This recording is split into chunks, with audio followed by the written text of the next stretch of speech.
আলহামদুলিল্লাহ, আমরা রবিউল আউয়াল মাসে আছি। এই মাসটা আমাদের উপর দিয়ে অতিক্রান্ত হচ্ছে। এটা এমন এক মাস যেই মাসে নবী মুহাম্মদুর রাসূলুল্লাহ সাল্লাল্লাহু আলাইহি ওয়াসাল্লাম দুনিয়াতে এসেছিলেন বিশুদ্ধ মত অনুসারে। সেই সাথে আমরা আল্লাহর শুকরিয়া আদায় করছি যে আল্লাহ তাআলা আমাদেরকে সেই নবীর প্রতি ঈমান আনার তৌফিক দিয়েছেন, সেই নবীকে ভালোবাসার তৌফিক দিয়েছেন। আবারও বলি আলহামদুলিল্লাহ। নবীকে ভালোবাসতে পারা এটা সৌভাগ্যের বিষয়। যুগে যুগে আল্লাহ নবী সাল্লাল্লাহু আলাইহি ওয়াসাল্লামকে ভালোবাসার এই বিষয়টা বাড়াবাড়ি এবং ছাড়াছাড়ির মধ্য দিয়ে গেছে। আহলুস সুন্নাহ ওয়াল জামায়াতের অবস্থান সবসময়ের জন্য বাড়াবাড়ি এবং ছাড়াছাড়ি এই দুইয়ের মাঝামাঝি। না তারা আল্লাহ রসুল সাল্লাল্লাহু আলাইহি ওয়াসাল্লামের মুহাব্বত থেকে দূরে থাকতে চাই, আবার না তারা মুহাব্বতের নামে অতিরঞ্জন কিছু করতে চায়।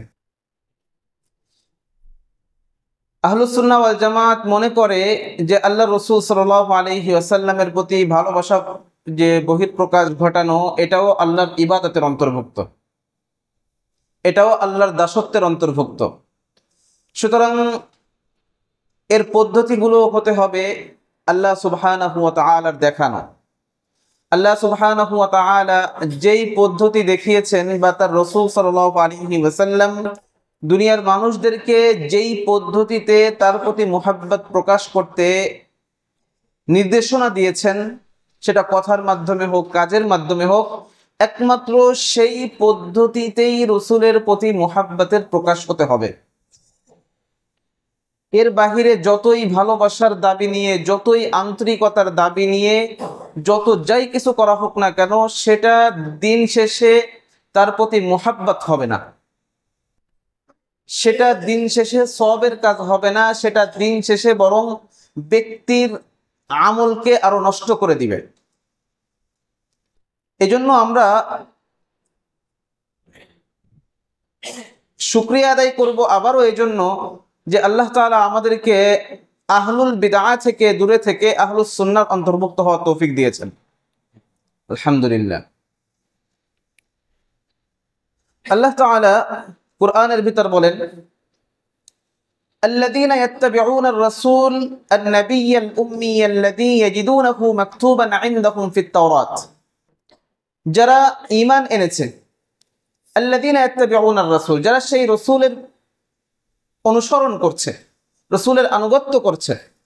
কোন রাসূল? আন-নবী আল-উম্মি, যে রাসূল নবী এবং উম্মি। অনেকেই উম্মি বলতে এক ধরনের অর্থ বোঝে, অশিক্ষিত কেউ কেউ অর্থ করে থাকেন। না, অশিক্ষিত নন, অশিক্ষিত নন তিনি। আল্লাহ রাসূল সাল্লাল্লাহু আলাইহি ওয়াসাল্লাম অশিক্ষিত ছিলেন না, ঠিক আছে? আল্লাহ রাসূল সাল্লাল্লাহু আলাইহি ওয়াসাল্লামের এটার অর্থ কেউ কেউ এভাবে বলেছেন যে আনপড়, তিনি পড়তে পারতেন না, অর্থাৎ অক্ষর বুঝে অক্ষর চিনে যে জিনিসটা পড়া, এটা তিনি পড়তে পারতেন না। এটা তার মুজিজা ছিল। তিনি এরকম পড়তে পারতেন না, তাই তার নামে অপবাদ দেওয়া হয়েছিল যে তিনি পূর্ববর্তী কিতাবাদি থেকে এই যে বিভিন্ন তথ্য দিয়ে থাকেন, এগুলো পূর্ববর্তী কিতাবাদি ঘেটে দিয়ে থাকেন, পূর্ববর্তী বিভিন্ন গবেষণা থেকে দিয়ে থাকেন। অথচ তিনি কি করতে পারতেন না? তিনি পড়তে পারতেন না। অর্থাৎ কোথাও একটা জিনিস লেখা থাকলে সেটা তিনি বুঝতে পারতেন না যে এখানে কি লেখা আছে। যেমন হুদায়বিয়ার সন্ধির সময়ের বড় বড় একটা প্রমাণ, যখন লেখা হচ্ছে যে এই চুক্তিনামাটা মিন মুহাম্মদ রাসূলিল্লাহ ইলা আহলি কুরাইশ, তখন কুরাইশের যারা নেতারা ছিল তারা বলছে যে আমরা যদি তোমাকে রসুল হিসেবেই মেনে নিতাম তাহলে তো এত বিবাদ হতো না, সুতরাং এই রসুল শব্দ কাটতে হবে। সাহাবা ইকরাম কেউ কাটবেন না। সাহাবা ইকরাম কেউ কাটবেন না। তো আল্লাহ রসুল সাল্লাল্লাহু আলাইহি ওয়াসাল্লাম এক পর্যায়ে যে বলছেন যে আমাকে দেখাই দাও কোথায় রাসূলুল্লাহ লেখা আছে। আল্লাহ রসুল নিজে হাতে ওটা কেটে দিলেন। কারণ আল্লাহ রসুল সাল্লাল্লাহু আলাইহি ওয়াসাল্লাম কোনো কাগজে নেতা ছিলেন না যে এক গাদা মানে একটু সুযোগ পেয়েছি, পুরা টাকা আছে পকেটে, পকেটের টাকা খরচ করে এবার অনেকগুলো মানে রাস্তার মোড়ে মোড়ে আমার পেনা দিয়ে ভরে ফেলতে হবে, এরকম কাগজে কোনো নেতা আল্লাহ রসুল ছিলেন না। যে ওই একটা কাগজে রাসূলুল্লাহ লেখা থাকলেই তিনি রসুল হবেন, আর ওই কাগজে লেখা না থাকলে তিনি রসুল হতে পারবেন না, এমন কোনো ব্যক্তি আল্লাহ রসুল ছিলেন না।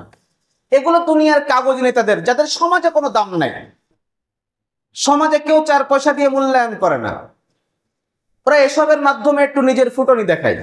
এরা ঘৃণিত, লাঞ্ছিত, মানুষ এদেরকে সম্মান করে না। হয়তো এদের ভয়ে এদেরকে বিভিন্ন সময় চাঁদা দেয়, বিভিন্ন কিছু করে, কিন্তু এদের প্রতি ভক্তি শ্রদ্ধা এসব থাকে না, এসব আসে না। দেখেছেন না ক্ষমতা থেকে নামার পরেই কি হয়েছিল?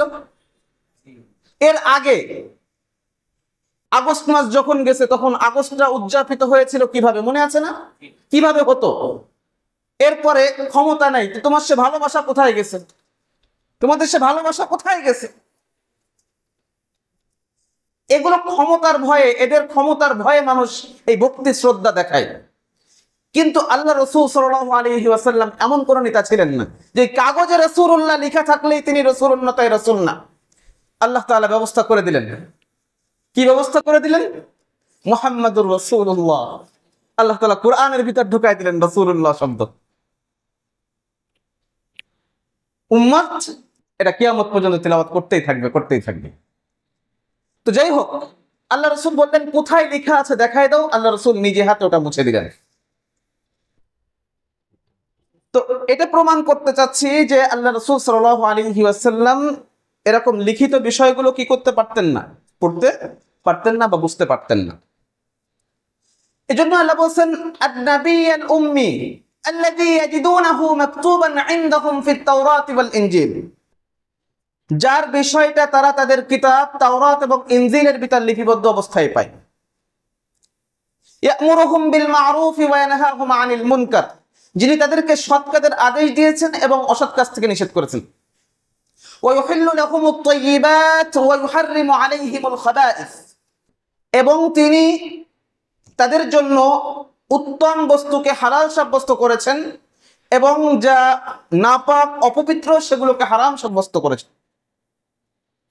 ওয়ায়াদউ আনহুম ইসরাহুম ওয়াল আগলাল আল্লাতী কানাত আলাইহিম, এবং তাদের থেকে তাদের বোঝাকে তিনি হালকা করেছেন, এবং তাদের গলায় যে মানুষ হয়ে মানুষের দাসত্ব এর বেড়ি ছিল, এর শৃঙ্খল ছিল, মানুষকে সেই শৃঙ্খল থেকে মুক্ত করেছেন। ফাল্লাযীনা আমানু বিহি ওয়া আযযারুহু ওয়া নাসারুহু, এবার আল্লাহ বলছেন ফাল্লাযীনা আমানু বিহি, সুতরাং যারা তার প্রতি ঈমান এনেছে, সুতরাং যারা তার প্রতি ঈমান এনেছে, আলহামদুলিল্লাহ আমরা তাদের অন্তর্ভুক্ত, যারা তার প্রতি ঈমান এনেছে। ওয়া আযযারুহু ওয়া নাসারুহু, ফাল্লাযীনা আমানু বিহি ওয়া আযযারুহু ওয়া নাসারুহু, যারা তাকে সমর্থন করেছে, যারা তাকে সাহায্য করেছে।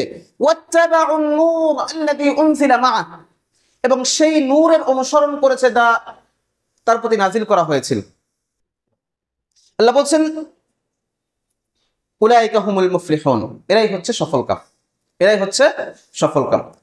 তাহলে নবীকে সম্মান করা, নবীকে সমর্থন করা, এই বিষয়গুলো উত্তম আমলের অন্তর্ভুক্ত হলো। এগুলো কিসের অন্তর্ভুক্ত হলো? উত্তম আমলের অন্তর্ভুক্ত হলো। এটা সূরা আল আরাফ আয়াত নাম্বার 157।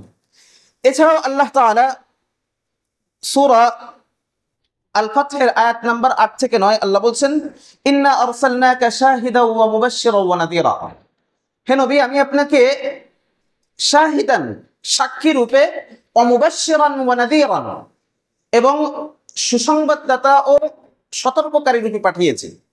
আমি আপনাকে সাক্ষী হিসেবে এবং সুসংবাদদাতা ও সতর্ককারী রূপে পাঠিয়েছি। লিতুমিনু বিল্লাহি ওয়া রাসূলিহি, লিতুমিনু বিল্লাহি ওয়া রাসূলিহি, যাতে করে তোমরা আল্লাহর প্রতি এবং তার রাসূলের প্রতি ঈমান আনতে পারো। ওয়া তুআজ্জিরুহু ওয়া তুওয়াক্কিরুহু, এবং তাকে সমর্থন করতে পারো, তাকে সম্মান করতে পারো। ওয়া তুসাব্বিহুহু বুকরাতাও ওয়া আসীলা, এবং সকাল সন্ধ্যায় তার তাসবিহ পাঠ করতে পারো। তাহলে এই উদ্দেশ্যে আল্লাহ তাআলা কি করেছেন? রাসূল পাঠিয়েছেন। তাহলে এখানেও রাসূলের প্রতি সম্মানের বিষয়গুলো পাচ্ছি আমরা। তো এই আয়াত এবং আরো অসংখ্য আয়াত এবং হাদিসকে সামনে রেখে আমরা এই কথা বলছি যে আল্লাহর রাসূলকে মুহাব্বত করা এটা আল্লাহর দাসত্বের অন্তর্ভুক্ত, আল্লাহর ইবাদতের অন্তর্ভুক্ত, এবং একজন মুমিনের জন্য এটা তার সৌভাগ্যের বিষয়। এটা কি আপনাদের কাছে ক্লিয়ার? যদি এটা ক্লিয়ার হয়, এবার আমার সামনে এগোবো। সেটা হচ্ছে যে আমরা আল্লাহ রাসূলকে কিভাবে মুহাব্বত করতে পারি, বা তার প্রতি ভালোবাসাগুলো আমরা কিভাবে প্রকাশ করতে পারি। এটা হচ্ছে আমাদের দ্বিতীয় বিষয়। তো এখানে সবচেয়ে গুরুত্বপূর্ণ বিষয় যেটা বুঝতে হবে তা হলো যে যে বিষয়গুলোর ক্ষেত্রে কোনো গবেষণা, কোনো কিয়াস, কোনো যুক্তি এগুলো কাজে আসে না, এমন বিষয়ের ক্ষেত্রে আমাদের শুধুই নির্ভর করতে হয় ওয়াহির উপর। কিসের উপর? শুধু নির্ভর করতে হয় কিসের উপর? ওয়াহির উপর নির্ভর করতে হয়। আমরা আল্লাহর দাসত্বগুলো কিভাবে করব? আল্লাহ সালাত আদায় করতে বলছেন, কিন্তু সালাতটা কিভাবে করব? আল্লাহ বলছেন আকিমুস সালাহ, সালাত কায়েম করো, কিন্তু সালাতটা কিভাবে কায়েম করব? এটা কি আমি আমার ইচ্ছা মতো করতে পারবো? যে আমি যেভাবে ইচ্ছা। আমাদের দেশে বড় একটা ফিতনার নাম হচ্ছে মুনকিরিনে হাদিস বা আহলে কোরআন যারা নিজেদেরকে বলে থাকেন। আমি বিভিন্ন সময় এদের ব্যাপারে আলোচনা করছি। খুলনাতে এদের ফিতনা অনেক মারাত্মক আকার ধারণ করেছে। হাদিস অস্বীকার করে, হাদিসকে তারা শরীয়তের অথরিটি হিসেবে মানে না, হাদিসকে তারা শরীয়তের যে একটা প্রামাণ্য বিষয়, শরীয়তের একটা হুজ্জাত, একটা দলিল, একটা প্রমাণ, এটা তারা মানে না। তারা বলে একমাত্র কোরআন, একমাত্র কোরআন। তো স্বাভাবিকভাবেই মানুষ তো হোঁচট খাবেই। স্বাভাবিকভাবে ব্যক্তিকে কি করতে হবে? হোঁচট খেতে হবে। কারণ কোরআন পরিপূর্ণ কিতাব, কোরআন পরিপূর্ণ কিতাব। ওরা আবার বলবে কেন কোরআন তো পরিপূর্ণ, এটা তো তোমরাই বলো, তাহলে শুধু কোরআন মানলে হবে না কেন? এজন্য এই দলিলগুলো বুঝতে হবে যে কোরআন রসুলের আনুগত্যের আদেশের সাথে পরিপূর্ণ, আনুগত্যের আদেশ ছাড়া পরিপূর্ণ হয়নি। অর্থাৎ ওরা যে কোরআনের কথা বলছে, সেই কোরআনে কি রসুলের আনুগত্যের আদেশ দেওয়া হয়নি? তাহলে রাসূলের আনুগত্যের আদেশের সাথে কোরআন পরিপূর্ণ। রাসূলের আনুগত্যের আদেশ ছাড়া কোরআন কি নাই? কোরআন পরিপূর্ণ না। বুঝতে পেরেছেন? তাহলে কোরআন পরিপূর্ণ, সেই পরিপূর্ণ কোরআনের ভিতরে আল্লাহ কি বলেছেন? রাসূলের আনুগত্যের কথা বলেছেন, আদেশের কথা বলেছেন। যদি সব কিছু যুক্তির খাতিরে যদি সব বাদ দিয়ে দেওয়া হয়, তো ওরা নিজেদের মতো কি করেছে? সলাতের বিভিন্ন বিষয় আবিষ্কার করেছে, সলাতের পদ্ধতি আবিষ্কার করেছে, সলাতের রাকাত সংখ্যা নিজেদের মতো করে নির্ধারণ করে নিয়েছে। কারণ সুন্নাহ তো মানে না, ওরা বলতে চাই যে ওরা সুন্নাহ মানে না। তো এভাবে পদে পদে কি হবে? বিভ্রান্ত হবে। যদিও আমি এটা চ্যালেঞ্জ করেছি যে শুধুমাত্র কোরআন দিয়ে কেউ একটা সিজদা করতে পারবে না। শুধুমাত্র কোরআন দিয়ে কেউ এক রাকাত নামাজ দূরে থাক, এক রাকাত সালাত পরিপূর্ণভাবে আদায় করা তো দূরে থাক, একটা সিজদাও করতে পারবে না। ও যখন সিজদা করার জন্য সামনে ভুট হয়ে পড়বে, সাথে সাথে কপাল পেঁচায় লাথি মারবেন। সিজদাতে সামনে পড়তে হয়, এটা তোকে কে বললো? সিজদাতে সাইডে কাত হয়ে পড়তে হয় না, বা এইদিকে পড়তে হয় না, পিছনে উল্টে পড়তে হয় না, অথবা শুয়ে পড়তে হয় না, এটা তোকে কে বললো? কোত্থেকে পেলি এটা? যদি বলে ভাষা জ্ঞান থেকে পেয়েছি, ভাষা জ্ঞানটা কোথা থেকে পেয়েছে? ভাষা জ্ঞানটা সিজদার যে ওই অর্থ করেছে, ওরা তো হাদিস থেকে নিয়েছে, ওরা তো হাদিস থেকে নিয়েছে। তো তুই এই অর্থ কোথায় পেলি? তুই ভাষার ডিকশনারি বা কেন মানবি? আবার মজার ব্যাপার কি জানেন, ওরা একটাও কিন্তু কোরআনের সরাসরি অনুবাদ করতে পারে না। আপনার আমার করা বা ওলামা ইকরামদের করা অনুবাদ, যারা হাদিস মানে সেই হাদিস মানে আলেমদের অনুবাদ পড়ে তারপরে কি করে ওরা হাদিস অস্বীকার করে। আল্লাহ এই গুমরাহি থেকে আমাদের হেফাজত করেন। আমরা আল্লাহর কোরআন যেমন মানি, আল্লাহ রাসূল সাল্লাল্লাহু আলাইহি ওয়াসাল্লামের হাদিসকেও মানি। কারণ যদি ইন কুনতুম তুহিব্বুনাল্লাহ ফাত্তাবিউনি, আল্লাহকে ভালোবাসার দাবি হচ্ছে আল্লাহ রাসূলের কি করা, অনুসরণ করা। আপনি আল্লাহকে ভালোবাসেন, এই দাবি আপনাকে কি করবে, রাসূলের আনুগত্যের পথ দেখাবে। যদি রাসূলের আনুগত্যের পথ না দেখাই তাহলে আপনার ওই দাবি সঠিক না, ভালোবাসার দাবি কিনা। ইন কুনতুম তুহিব্বুনাল্লাহ ফাত্তাবিউনি। তো বলছিলাম যে যেহেতু আমাদের কাছে এটা প্রমাণিত হলো যে আল্লাহ রাসূলের প্রতি মুহাব্বত রাখা এটা আল্লাহর নির্দেশ, তাহলে এই মুহাব্বত গুলো আমরা কিভাবে প্রকাশ করব? তো মুহাব্বত গুলো আমাদের সেইভাবে প্রকাশ করতে হবে যেইভাবে কোরআন এবং সুন্নাহতে দেখানো হয়েছে। এর বাহিরে কোনো পদ্ধতি নিজে আবিষ্কার করা যাবে না, কারণ ওটা ইবাদত। আর ইবাদত হতে হবে আল্লাহ দেখানো পদ্ধতিতে। আল্লাহ তাআলা তার রাসূলের মাধ্যমে আমাদেরকে যেই পদ্ধতি দেখিয়েছেন, একমাত্র সেই পদ্ধতিতে যখন আমার আল্লাহর দাসত্ব হবে, আল্লাহর আনুগত্য হবে, তখনই সেটা আল্লাহর কাছে গ্রহণীয় হবে, গ্রহণের উপযুক্ত হবে। এরপরে আল্লাহ গ্রহণ করবেন কি করবেন না আল্লাহর ইচ্ছা, কিন্তু আল্লাহর কাছে পেশ করার মতো হবে, এর আগে পেশ করার মতোই না। আপনারা যখন কোনো দরখাস্ত করেন বা কোনো আবেদন করেন তখন কিছু শর্ত থাকে না? হ্যাঁ, শর্ত থাকে না? এবার শর্ত পূরণ করলেই যে আপনার ওই আবেদনটা গ্রহণ হবে এরকম, নাকি ওই দরখাস্তটা ওখানে জমা দিতে হলেই, আপনি কম্পিটিশনে অন্তর্ভুক্ত হতে হলেই কি হতে হবে, আপনাকেও শর্তগুলো পূরণ করা লাগবে। এরপরে আপনি পুরস্কার পাবেন কি পাবেন না, বা যে বিষয়গুলো থাকে সেগুলো পাবেন কি পাবেন না, ওই দরখাস্ত গ্রহণযোগ্য হবে কি হবে না, আবেদনটা গ্রান্টেড হবে কি হবে না, এটা পরের হিসাব থাকে। কিন্তু আপনি যদি ওই শর্তই পূরণ না করেন তাহলে কি হবে, প্রথম চোটেই ওটা রিজেক্ট হয়ে যাবে। তো বিষয়টা হলো যে আমরা আল্লাহর ইবাদত করব আল্লাহর দেখানো পদ্ধতিতে। তো আল্লাহ রাসূলের প্রতি মুহাব্বতের বিষয়টাও এমন বিষয়ের অন্তর্ভুক্ত যে বান্দাকে কি করতে হবে, আল্লাহ রাসূলের মুহাব্বতটাও প্রকাশ করতে হবে সেই মাধ্যমে যেই মাধ্যম আমাদেরকে দেখানো হয়েছে। আচ্ছা, অন্যথায় দেখেন রাসূলের জীবদ্দশায় আল্লাহ রাসূল সাল্লাল্লাহু আলাইহি ওয়াসাল্লাম তার দেখানো পদ্ধতি ছাড়া যখনই কেউ রাসূলের প্রতি কোনো ভালোবাসা প্রকাশ করেছে, আল্লাহ রাসূল সেটাকে নাকচ করে দিয়েছেন। যেমন এক সাহাবী এসে বলছেন, মা শা আল্লাহু ওয়া মা শা মুহাম্মদ, আল্লাহ এবং মুহাম্মদ যদি চান তাহলে এটা হবে। আচ্ছা বলেন তো, ওই সাহাবী যখন আল্লাহর সমপর্যায়ে রাসূলকে উল্লেখ করলো যে আল্লাহ এবং মুহাম্মদ সাল্লাল্লাহু আলাইহি ওয়াসাল্লাম তিনি যদি চান, তাহলে আমরা কি বলি, মা শা আল্লাহ, আল্লাহ যেটা চেয়েছেন। আল্লাহর সাথে আর কাউকে কি এখানে অন্তর্ভুক্ত করি? আর কাউকে তো অন্তর্ভুক্ত করা হয় না। কিন্তু ওই সাহাবী কি করেছেন, মাশা আল্লাহ মাশা মুহাম্মদ। আচ্ছা, উনি যে আল্লাহ রসুলকে যুক্ত করলেন, এটা কি রসুলের প্রতি মুহাব্বতের দাবি থেকে না, রসুলের প্রতি ভালোবাসার দাবি থেকে না? কিন্তু এটা কি গ্রহণ করেছেন আল্লাহ রসুল? কি বললেন আল্লাহ রসুল সাল্লাল্লাহু আলাইহি ওয়াসাল্লাম? সাথে সাথে বললেন, আজআলতানি লিল্লাহি আদলান, আজআলতানি লিল্লাহি আদলান, তুমি কি আমাকে আল্লাহর সমপর্যায়ে অন্তর্ভুক্ত করে দিলে? তুমি কি আমাকে আল্লাহ সমান বানিয়ে দিলে? কুল মা শা আল্লাহু ওয়াহদা, বরং তুমি বলো যে একমাত্র আল্লাহ যা চাবেন সেটাই, এর সাথে আর কারোর নাম উল্লেখ করা যাবে না। তাহলে আল্লাহ রাসূল জীবদ্দশায় সাহাবী সে রাসূলের প্রতি মুহাব্বতের প্রকাশের থেকে, রাসূলের প্রতি মুহাব্বতের প্রকাশের থেকে উনি একটা কথা বলে ফেলেছেন, কিন্তু আল্লাহ রাসূল কি করেছেন, সেটা গ্রহণ করেছেন। কারণ এটা মুহাব্বত প্রকাশের উত্তম মাধ্যম না, এই মাধ্যম আল্লাহ তাআলা কি করেন না, আমাদেরকে শেখান নাই।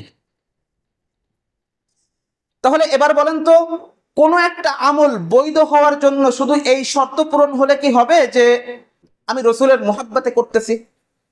কোন একটা আমল বৈধ হবে, সেখানে একটা শর্ত পাওয়া গেছে যে সেই কাজটা করতেছে রাসূলের মুহাব্বতে, তাহলে কি কাজটা বৈধ হবে? শুধুমাত্র এই এক শর্তে কি কোনো কাজ বৈধ হবে, কোনো আমল বৈধ হবে? যে ওই কাজটা করা হচ্ছে রাসূলের মুহাব্বতে, রাসূলের প্রতি ভালোবাসা নিয়ে করা হচ্ছে। মনে করেন কেউ রসুলের মুহাব্বাতে দুরূদ শরীফ, যখন নিজেদের বানানো দুরূদ শরীফ, ইয়া নবী সালাম আলাইকা, ইয়া রাসূল সালাম আলাইকা, এগুলো তো বানানো, তা নিজেদের বানানো। তো সে সর্বোত্তম দুরূদ যেটা দুরূদে ইব্রাহিম, সে সেটা বসে বসে পড়তেছে, এমনকি সালাতের ভিতর সে বসেই পড়তেছে। আর নিজেদের বানানো দুরূদ পড়ার সময় কেউ দাঁড়ায় যাচ্ছে, নিজেদের বানানো দুরূদ পড়ার সময় কি করতেছে? দাঁড়ায় যাচ্ছে। আমি ওয়াল্লাহি ওয়াল্লাহি এটা আমি বিভিন্ন সময় বলেছি যে আমার তাদের প্রতি এই বিষয়ে কোনো সন্দেহ নাই যে আল্লাহ রসুলের মুহাব্বত থেকে সে এটা করছেন। অবশ্যই আল্লাহ রসুলের মুহাব্বত থেকে সে এটা করছে, এটা আমি মানি। তার মুহাব্বতের জায়গায়, তার অন্তরের জায়গায় আমি আঘাত করতে চাই না। কিন্তু কথা হলো যে শরীয়ত আমাকে এই অনুমতি দেয় নাই যে মুহাব্বত থেকে আমি যা করব তাই বৈধ হয়ে যাবে। ভালোবাসা থেকে, যেমন ওই সাহাবী ভালোবাসা থেকে ওইটা করেছেন, কিন্তু আল্লাহ রসুল সেটা কি করেন নাই? গ্রহণ করেন নাই। অনুরূপভাবে আল্লাহ রসুল সাল্লাল্লাহু আলাইহি ওয়াসাল্লাম বলছেন যে লা তাতরুনি কামা আতরাতিন নাসারা ইবনে মারইয়াম, যে তোমরা আমাকে নিয়ে সেভাবে অতিরঞ্জন করে না, আমার প্রশংসার ক্ষেত্রে তোমরা অতিরঞ্জন করে না, যেমন খ্রিস্টানরা মারিয়াম তানাই ঈসার ব্যাপারে করেছিল। মারিয়ামের পুত্র ঈসা আলাইহিস সালামের ব্যাপারে খ্রিস্টানরা যেমন বাড়াবাড়ি করেছে, অতিরঞ্জন করেছে, করতে করতে তারা ইবনুল্লাহ বলে ফেলেছে, আল্লাহর সন্তান বলে ফেলেছে। বরং তোমরা বলবে ফাইন্নাহু আবদুহু ফাকুলু আব্দুল্লাহি ওয়া রাসূলুহু, তো তোমরা আমাকে নিয়ে এমন অতিরঞ্জন করবে না, বরং সে হলো আল্লাহর বান্দা, সুতরাং তোমরা তাকে আল্লাহর বান্দা এবং তার রাসূল বলবে। ঠিক আমার ব্যাপারেও তোমরা বলবে আব্দুল্লাহ ওয়া রাসূল, আল্লাহর বান্দা এবং তার রাসূল, হাবিবুল্লাহ, রাসূলুল্লাহ। কিন্তু কখনোই তোমরা কি করবে না? ওদের মতো বাড়াবাড়ি করবে না। আচ্ছা, যদি কেউ এমনটা বলে থাকে বা ঈসা আলাইহিস সালামের ব্যাপারে যারা এই অতিরঞ্জন করেছিল, তারা কি মুহাব্বতের জায়গা থেকে করেছিল না?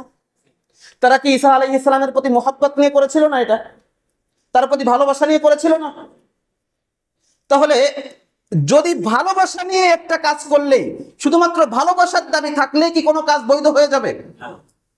শুধুমাত্র ভালোবাসার দাবি আছে যে আমি একদম হৃদয়ের থেকে এই কাজটা করতেছি, না, এটা হবে না। বরং কি করতে হবে? দেখতে হবে যে সেই কাজের ভিতর আল্লাহ রসুলের আনুগত্য আছে কিনা, রসুলের সুন্নাহর অনুসরণ আছে কিনা, রসুলের দেখানো পদ্ধতি আছে কিনা। আসেন তাদের দাঁড়ানোর বিষয়ে সমস্যা কোথায়?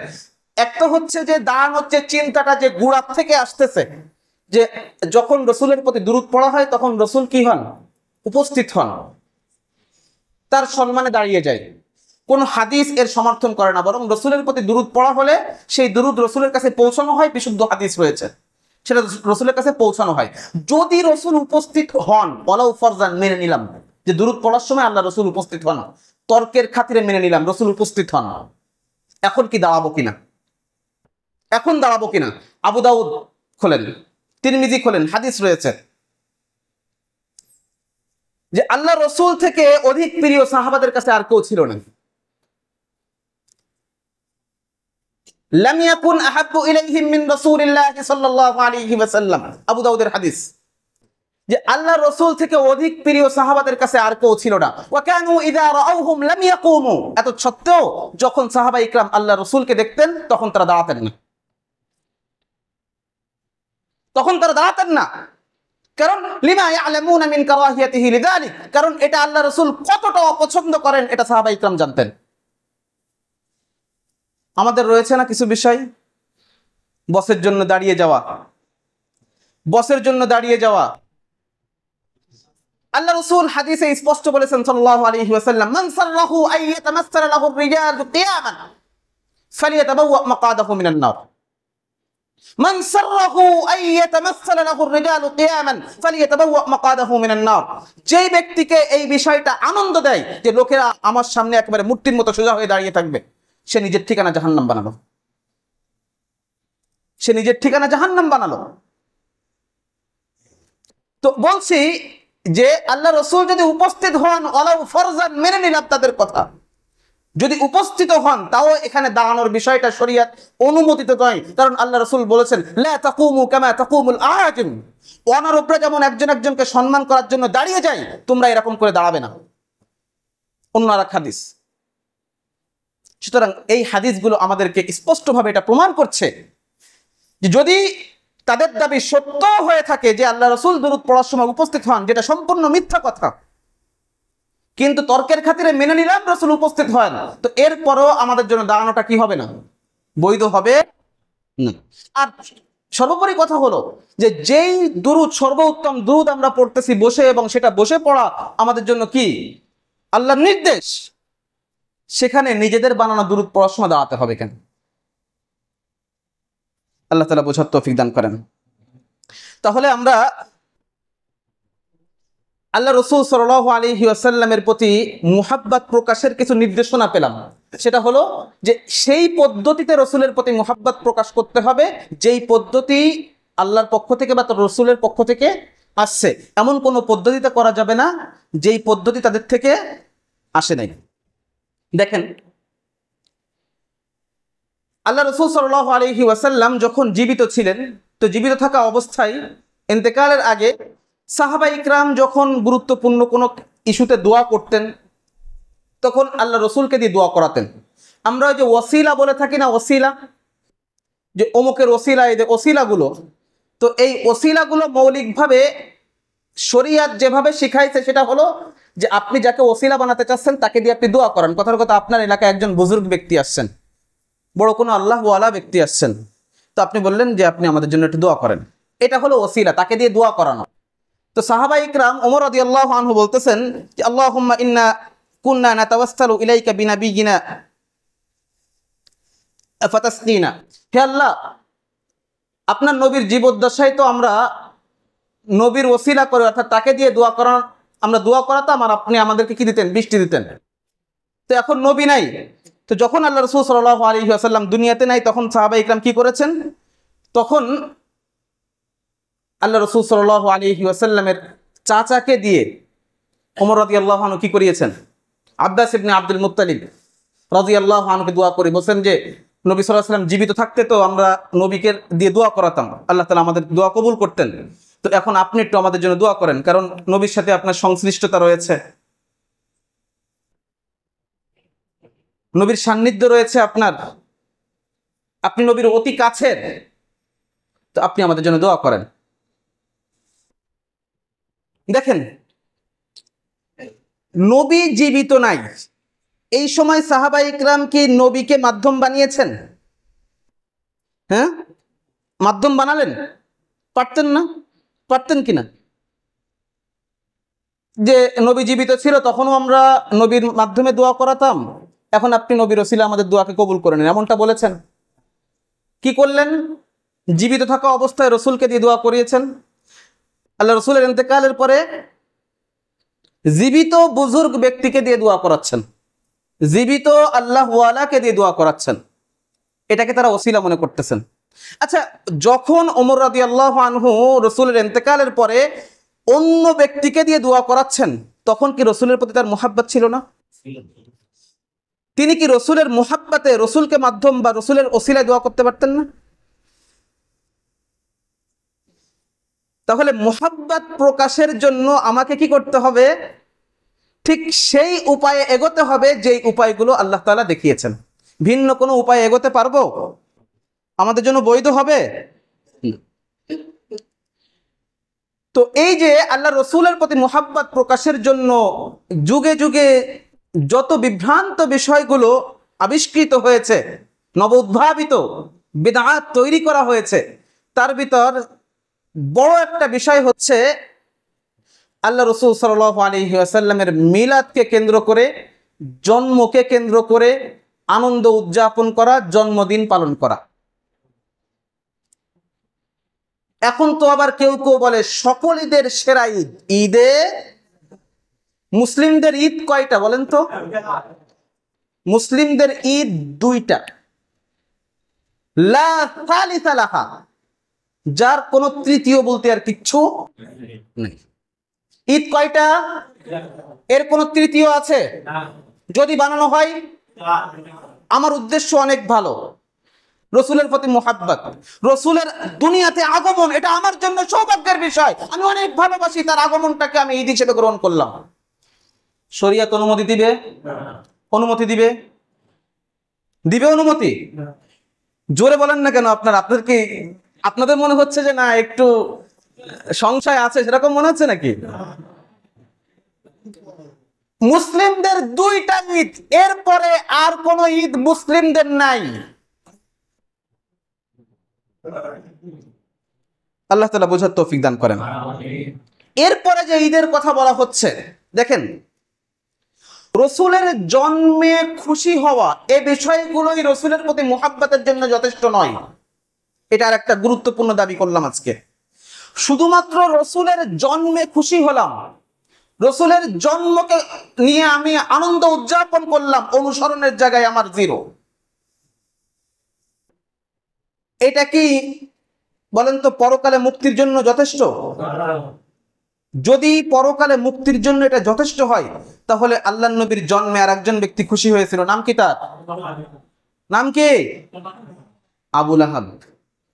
আল্লাহ রসুলের জন্মে মারাত্মক খুশি হয়েছিল সে।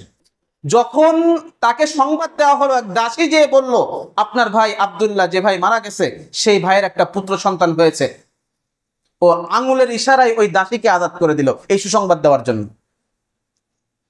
সে এই সুসংবাদটা শোনানোর জন্য আঙুলের ইশারায় ওই দাসীকে স্বাধীন করে দিল, মুক্ত করে দিল, যে আজ থেকে তুই স্বাধীন, আজ থেকে তুই, আমি তোকে আজাদ করে দিলাম, মুক্ত করে দিলাম।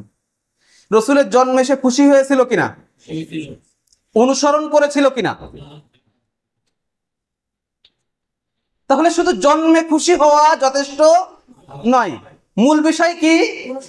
মূল বিষয় অনুসরণ। কিন্তু দেখবেন কিছু মানুষ জন্মে খুশি হবে, রসুলের জন্মকে কেন্দ্র করে এই মাস আসলে মুহাব্বত আর কি হবে না, ঠেকানো যাবে না। আমি তাদের মুহাব্বতের জায়গায়, অন্তরের জায়গায় আগেই বলে নিয়েছি, তাদের অন্তরের উপর আমি আঘাত করতে চাই না। সে যে এই কাজগুলো রসুলের প্রতি মুহাব্বতের জায়গা থেকে করতেছে, এটা আমি একটু সন্দেহ করছি না, কিন্তু এই কাজ আল্লাহর কাছে গ্রহণযোগ্য হওয়ার জন্য শুধু মুহাব্বত থাকলেই হবে না। কারণ হচ্ছে এমন কোন বিষয় আল্লাহ রসুলের পরে সাহাবা ইকরাম কখনো করেন নাই। যদি সাহাবা ইকরাম রসুলের জন্মদিন পালন করতেন, তাহলে রসুলের জন্মদিন নিয়ে মতভেদ থাকতো না। আপনারা 12ই রবিউল আউয়াল মেনে নিয়েছেন, আচ্ছা এটা কি মানে এমন একটা মত যেই মতের দ্বিতীয় আর কোনো মত নেই, বা এই ব্যাপারে কোনো মতভেদ নাই? শুধু সামান্য বোঝার জন্য বলি, সামান্য বোঝার জন্য। বর্তমান সময়ে এক বিখ্যাত সিরাত গ্রন্থের নাম হচ্ছে আর রাহিকুল মাখতুম, এক বিখ্যাত সিরাত গ্রন্থ। আচ্ছা, সেই সিরাত গ্রন্থ যেটা সৌদিতে প্রায় 1182টা সিরাত গ্রন্থের ভিতর যেটা ফার্স্ট হয়েছিল, এটা কি হয়েছিল? ফার্স্ট হয়েছিল। তো সেই কিতাবটাই রসুলের জন্ম তারিখ দেওয়া হয়েছে কত? 9 রবিউল আউয়াল, না? রবিউল আউয়ালের কত তারিখ? তো এমন একটা গ্রহণযোগ্য কিতাবের সেখানে রসুলের জন্ম তারিখ, যেখানে তার জীবনেই লেখা হচ্ছে, তার জন্ম তারিখটাই কি তাহলে ভুল করে ফেলছে? আমি বলছি না 9 তারিখ সঠিক, একথা আমি 100% বলে দিচ্ছি না, কিন্তু আমি বলছি যে সেই মতটাও এমন না যে আপনি তুড়ি দিয়ে কি করে দিবেন, উড়াই দিবেন। আব্দুর রহমান রাফাত পাশা, আরো অনেকেই এরকম রয়েছেন যারা হিজরি সন গণনা করেছেন এবং পিছনের তারিখগুলো ওনারা গবেষণা করেছেন। গবেষণা করে একজন গবেষক এটা দেখিয়েছেন যে যেই মাসে আল্লাহর নবী বা যেই বছরে আল্লাহ নবী সাল্লাল্লাহু আলাইহি ওয়াসাল্লাম জন্মগ্রহণ করেছিলেন, ওই মাসে রবিউল আউয়ালের 12 তারিখে সোমবার পড়ে নাই। সোমবারে জন্মগ্রহণ করেছেন, এই ব্যাপারেও কারোর কোনো দ্বিমত নেই, সবাই একমত, সোমবারে জন্ম হয়েছে। কিন্তু 12 তারিখে তিনি জন্মগ্রহণ করেছেন, এটা উনি বলতে চাচ্ছেন না, এজন্য যে 12 তারিখে কি পড়ে নাই, সোমবার পড়ে নাই। এটা উনি অনেক গবেষণা করে দেখিয়েছেন, ওনার কিতাব রয়েছে, সেদিকে আমি এখন যাচ্ছি না। তো আমি শুধু এইটা বোঝাতে চাচ্ছি যে 12 তারিখ হলেও হতে পারে, অন্য কোনো তারিখ হলে হতে পারে, কিন্তু বিশুদ্ধ মতের জন্য আমি শুরুতে বলেছি যে বিশুদ্ধ মত হচ্ছে রবিউল আউয়াল মাসে তিনি জন্মগ্রহণ করেছেন। আপনাকে আর একটা তথ্য বলি, এমনও মত আছে যে তিনি রবিউল আউয়াল মাসেই জন্মগ্রহণ করেন নাই, এমনও মতও আছে পৃথিবীতে। আমি এটা দিয়ে শুধু এতটুকু বোঝাতে চাচ্ছি যে আল্লাহ রসুলের জন্মদিন যদি সাহাবা ইকরাম পালন করতেন তাহলে কি এটা নিয়ে কোনো মতভেদ থাকতো? আমি কোনো তারিখ ফিক্স করতে চাচ্ছি না, এখান থেকে বেরোয় যে আবার আপনারা এই সমালোচনা করেন না যে রসুলের এমন একটা মত উনি বলে দিয়েছেন যে রসুল জন্মই গ্রহণ করে নাই। আমি এটা বোঝাতে চাচ্ছি না, শুধু এটা বোঝাতে চাচ্ছি যে যদি তার জন্মদিন পালন হতো, এদেশে দেখেন একজন মানুষের জন্মদিন পালন হয়েছিল, মানুষ অন্তর থেকে করে নাই, ক্ষমতার জোরে করেছিল, তার মানে মৃত্যুদিন পালন হতো বা জন্মদিন পালন হতো, তো তার তারিখ নিয়ে কেউ সন্দেহ করে? কেন করে না? কারণ ওটা তো পালন হয়ে আসছে, সন্দেহ করার কিছু নেই। তো সাহাবা ইকরাম যদি আল্লাহ রসুলের জন্মদিন পালন করতেন তাহলে কি সন্দেহ হতো তারিখ নিয়ে? ঐতিহাসিকরা সন্দেহ করত, মতভেদ করত? যদি তাবেঈরা করতেন তাহলে কি কোনো মতভেদ থাকতো? যদি তাবেঈরা করতেন, খয়রুল কুরুনে পাচ্ছি না, খয়রুল কুরুন বাদ দেন, এবার সর্বশ্রেষ্ঠ 3 যুগ পাচ্ছি না। এবার আসেন আইম্মাদের যুগ। ইমাম আবু হানিফা রাহিমাহুল্লাহ করেছেন, ইমাম শাফি রাহিমাহুল্লাহ করেছেন, ইমাম মালিক রাহিমাহুল্লাহ করেছেন, ইমাম আহমদ ইবনে হাম্বল রাহিমাহুল্লাহ করেছেন, বা ইমাম আউজাঈ, ইমাম জুফার, ইমাম নাখি, এরকম যত ইমাম রয়েছে যারা ফিকহের নিয়ে কাজ করেছেন, কেউ করেছেন? এবার ফিকহের সাইড বাদ দেন, মুহাদ্দিসিনদের দিকে আসেন। ইমাম বুখারী রাহিমাহুল্লাহ করেছেন, ইমাম মুসলিম করেছেন, ইমাম তিরমিজি করেছেন, ইমাম নাসাই করেছেন, ইমাম আবু দাউদ রাহিমাহুল্লাহ করেছেন, ইমাম ইবনে মাজাহ করেছেন, সুনান আদ-দারামির লেখক করেছেন, মুসান্নাফে আব্দুর রাজ্জাকের লেখক করেছেন। কে করেছেন? কে করেছেন? ওনারা জানেন না, ওনারা এগুলো চেনেন না, বোঝেন না? তাহলে কি ওনাদের প্রতি মুহাব্বত, আল্লাহ রাসূলের প্রতি মুহাব্বত ছিল না ওনাদের হৃদয়ে? নাকি সমস্ত মুহাব্বত আমাদের চলে আসছে রসুলের জন্মদিন পালন করতে হবে? তো এই জন্য বলছি ভাই, জন্মদিনে খুশি হওয়া এটা থেকে জরুরি হচ্ছে যেই মানুষটা ওই তারিখে জন্মগ্রহণ করেছে সেই মানুষের আদর্শের অনুসরণ করা। এটা হচ্ছে তার প্রতি মুহাব্বতের কুরআন সুন্নাহ দেখানো পদ্ধতি। কুরআন সুন্নাহ দেখানো পদ্ধতি কি বলেছি তাহলে? এবার আসেন কুরআন সুন্নাহ দেখানো পদ্ধতি কি। আপনারা আবার বলবেন যে সেই কুরআন সুন্নাহ দেখানো পদ্ধতিগুলো কি কি আছে? 1 নাম্বার, আল্লাহ রাসূল সাল্লাল্লাহু আলাইহি ওয়াসাল্লামকে মুহাব্বত করার সবথেকে বড় মাধ্যম হচ্ছে তার প্রতি ঈমান আনা। তার প্রতি কি করা? ঈমান আনা। তারপর এরপরে 2 নাম্বার, তার সুন্নাহর অনুসরণ করা, তার দেখানো পদ্ধতি, দ্বীনের যাবতীয় ক্ষেত্রে, দ্বীনের সকল ক্ষেত্রে, দ্বীন ইসলামের সকল ক্ষেত্রে তার দেখানো পদ্ধতির কি করা? অনুসরণ করা। এবং তার প্রতি যারা ভালোবাসা রাখে তাদের প্রতিও আমাদের ভালোবাসা রাখা, তাদের প্রতিও কি রাখা? তার সুন্নাতের প্রতি যারা মুহাব্বত রাখে তাদেরকে কি করা? মুহাব্বত করা। সর্বোপরি গুরুত্বপূর্ণ সেটা হলো যখন তার উল্লেখ হবে কোথাও তখন কি করা? দুরূদ পড়া। যখন তাকে নিয়ে আলোচনা হবে, তার জিকির হবে, তখন কি করা? দুরূদ পাঠ করা। এগুলোই হচ্ছে মৌলিকভাবে কে? রসুলের প্রতি মুহাব্বতের সেই মাধ্যম যেই মাধ্যমগুলো কুরআন সুন্নাহ নির্দেশিত, যেই মাধ্যমে তাকে মুহাব্বত করেছেন সাহাবা ইকরাম, তাবেঈন, তাবেঈন।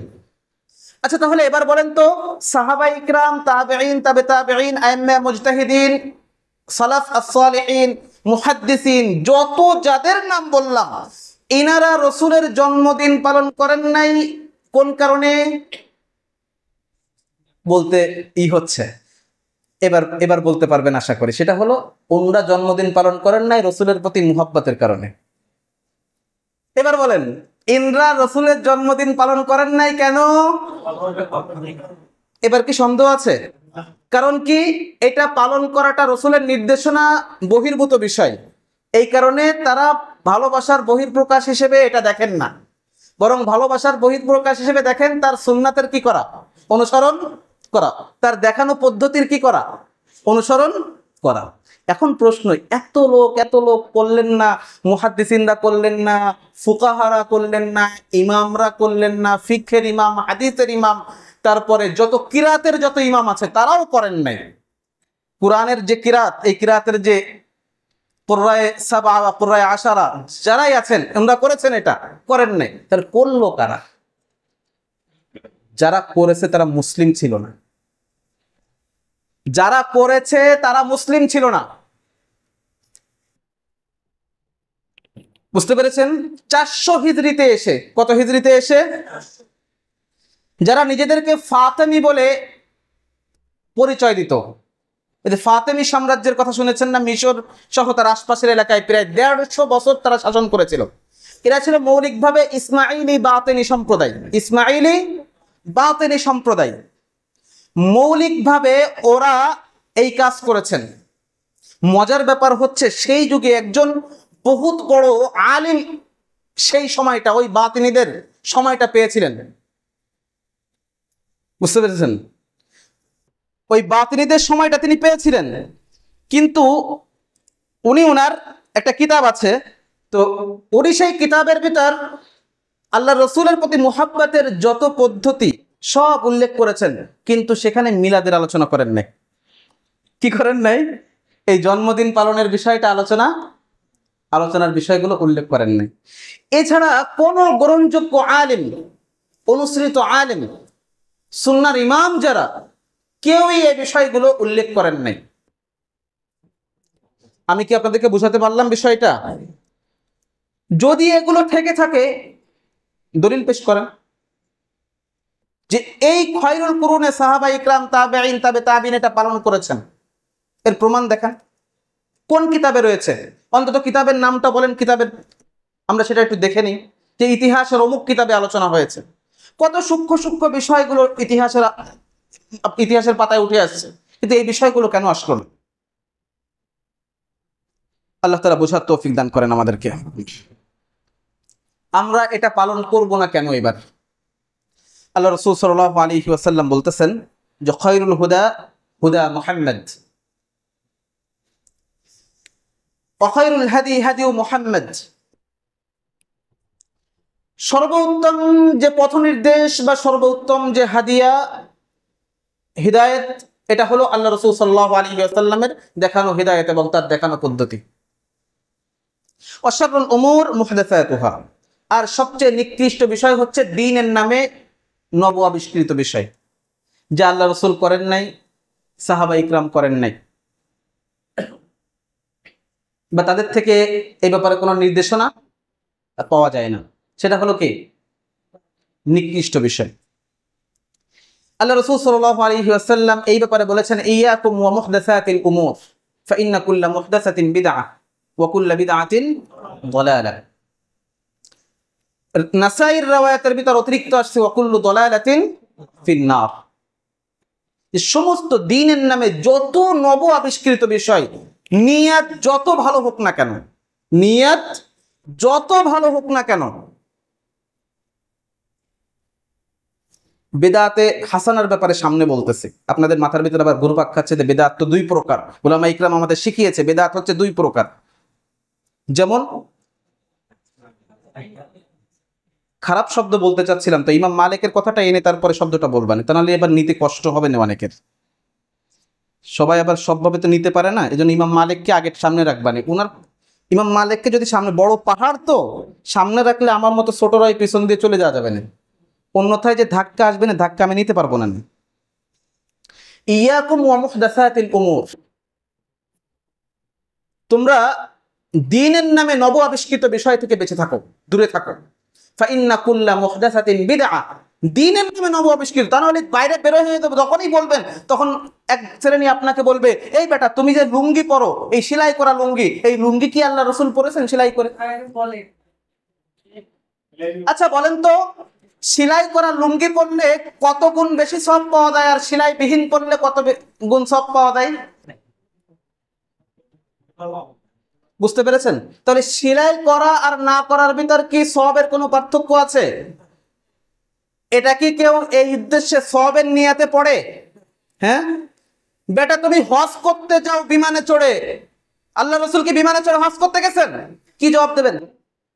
আচ্ছা বলেন তো, বিমানে চড়ে হজ করতে গেলে কত পার্সেন্ট সওয়াব বেশি হয়, আর বিমান ছাড়া যদি অন্য কিছু পায়ে হেঁটে যায় কেউ, তাহলে কত পার্সেন্ট সওয়াব বেশি হবে? এখানে কি এরকম মাধ্যম গ্রহণের কারণে সওয়াবের কম বেশি হবে? তো এই বিষয়গুলো দ্বীনের অন্তর্ভুক্ত? এই বিষয়গুলো দ্বীনের অন্তর্ভুক্তই না। এই বিষয়গুলো কিসের অন্তর্ভুক্ত না? দ্বীনের অন্তর্ভুক্ত না মৌলিকভাবে। ওরা বলবে যে মাদ্রাসা, এই যে মাদ্রাসার ভিতরে এরপরে তোমরা বুখারী পড়তেছো, তো এসব তো বিদআত। বুখারী তো আল্লাহ রাসূলের যুগে ছিল না। আচ্ছা বলেন তো, হাদিস বুখারীতে থাকলো না, আমি অন্য কোনো জায়গার থেকে পড়লাম, তো মৌলিক একজন বুখারী থেকে একটা হাদিস পড়তেছে ইন্নামাল আমালু বিন্নিয়াত, আমি ওটা বুখারী থেকে পড়লাম না, আমি অন্য একটা কিতাব থেকে পড়লাম। বুখারী থেকে পড়ার কারণে কি পরিমাণ সওয়াব বেশি হবে, আর অন্য কিতাব থেকে পড়ার কারণে কি পরিমাণ সওয়াব কম হবে? হ্যাঁ, আছে এরকম কোনো বিষয় আছে নাকি? তাহলে আমরা বুখারীর জন্য কি আলাদা কোনো সওয়াব নির্ধারণ করেছি? আমরা তাদের কথা বলছি না যারা খতমে বুখারী করে।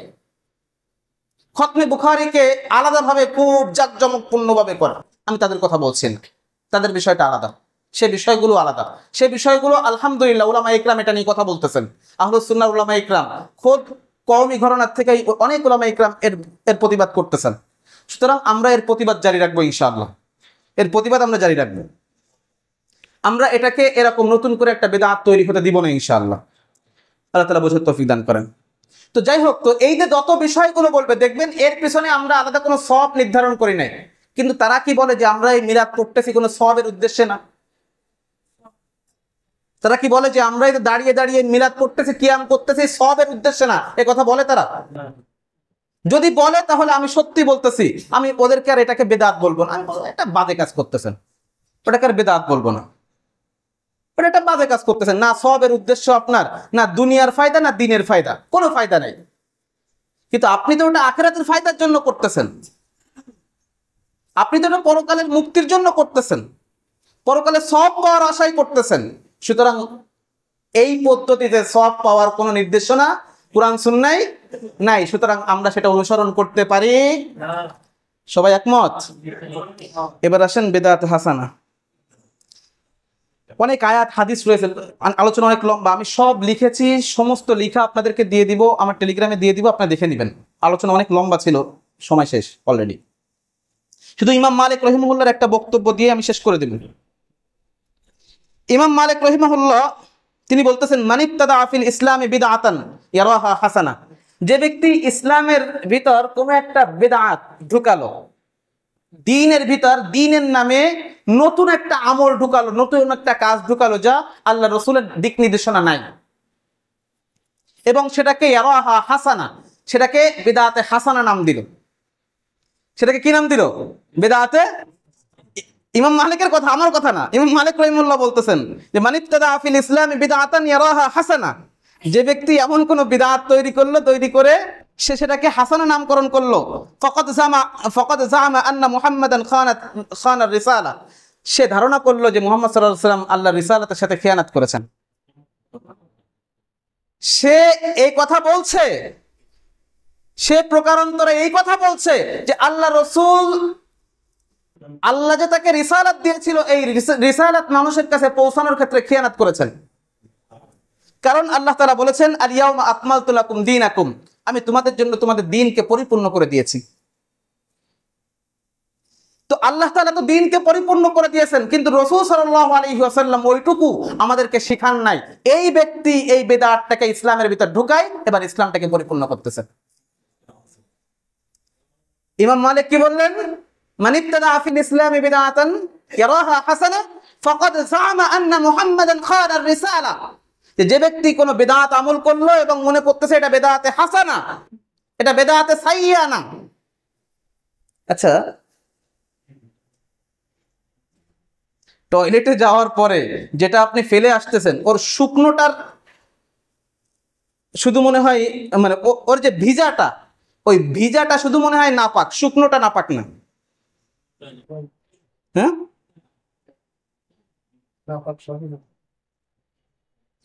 নাকি দুটোটাই খারাপ? ও শুকনো আর ভিজা কি সবটাই ঘৃণিত। সবটাই অপবিত্র। তো আল্লাহর রাসূল বললেন কুল্লু বিদআতিন দালালা। কে বলছেন? কুল্লুন মানে তো মোটামুটি সবাই বোঝে এখন। কুল্লুন মানে কি? আল্লাহ রাসূল বললেন ওইটা, সালাফে সালিহিনরাও ওইটাই শিখলেন, ওটাই বুঝলেন। ইমাম মালিক রাহিমাহুল্লাহ ওটাই বুঝলেন, যার কারণে বলতেছেন মান ইবতাদা ফিল ইসলামি বিদআতান ইয়ারাহা হাসানা। যে ব্যক্তি কোনো বেদাত আমল করলো, করার পরে বলতেছে এটা বেদাতে হাসানা, এটা উত্তম বেদাত, এটা খারাপ বেদাত না, ফাকাদ জামা আন্না মুহাম্মাদান খানা রিসালা, সে কেমন যেন এই কথা বলছে যে আল্লাহ রাসূল তার রিসালাত পৌঁছে দেওয়ার ক্ষেত্রে, আল্লাহর রিসালাত মানুষের কাছে পৌঁছে দেওয়ার ক্ষেত্রে কি করেছেন? খিয়ানাত করেছেন। তার মানে আল্লাহ দ্বীনকে পরিপূর্ণ করেছেন কিন্তু সে পরিপূর্ণভাবে পৌঁছে দেয় নাই। এরপরে ইমাম মালিক রাহিমাহুল্লাহ গুরুত্বপূর্ণ কথা বলেছেন, ফামা লাম ইয়াকুন ইয়াউমা ইদিন দীনান ফালা ইয়াকুনুল ইয়াউমা দীনা। সেই দিন যেই বিষয়টা দ্বীনের অন্তর্ভুক্ত ছিল না, আল ইয়াউমা আকমালতু লাকুম দীনাকুম, এই আয়াত যখন অবতীর্ণ হয়েছে, সেই দিন যেই বিষয়টা দ্বীনের অন্তর্ভুক্ত ছিল না, আজও তার কোনো কিছু দ্বীনের অন্তর্ভুক্ত হবে না। আর সেই দিন যে বিষয়টা দ্বীনের অন্তর্ভুক্ত ছিল, পৃথিবীর কোনো শক্তি সেটাকে দ্বীনের থেকে বের করতে পারবে। আমার কথা কি বুঝতে পেরেছেন? দ্বীনকে এভাবে আপনি ধরতে পারবেন তো? আল্লাহ তাআলা তৌফিক দান করেন, বিদআত থেকে দূরে থাকার তৌফিক দান করেন, পরিপূর্ণভাবে সুন্নাহর অনুসরণ করার তৌফিক দান করেন, সালাফ as-সালিহিনের অনুসরণের তৌফিক দান করেন, আইম্মা মুজতাহিদিন, মুহাদ্দিসিন সকলকে অনুসরণের তৌফিক দান করেন, যুগের হক্কানি উলামা ইকরামের তত্ত্বাবধান এবং সোহবতে থাকার তৌফিক দান করেন। উলামায়ে বিদআ যারা আছে, বিদআতের উলামা ইকরাম যারা আছে, তাদের থেকে আমাদের দূরে থাকার তৌফিক দান করেন ততক্ষণ পর্যন্ত যতক্ষণ পর্যন্ত ওনারা বিদআতের উপর থাকবেন। তবে তাদের থেকে যদি কোনো হক কথা আসে, কোরআন সুন্নাহ নির্দেশিত কথা আসে, তাহলে সেটা কোরআন সুন্নাহর নির্দেশের আলোকেই আমরা মেনে চলবো ইনশাআল্লাহ। সেটা তাদের অনুসরণের জন্য নয়, সেটা তাদের অনুসরণের জন্য। আল্লাহ তাআলা বুঝার তৌফিক দান করেন।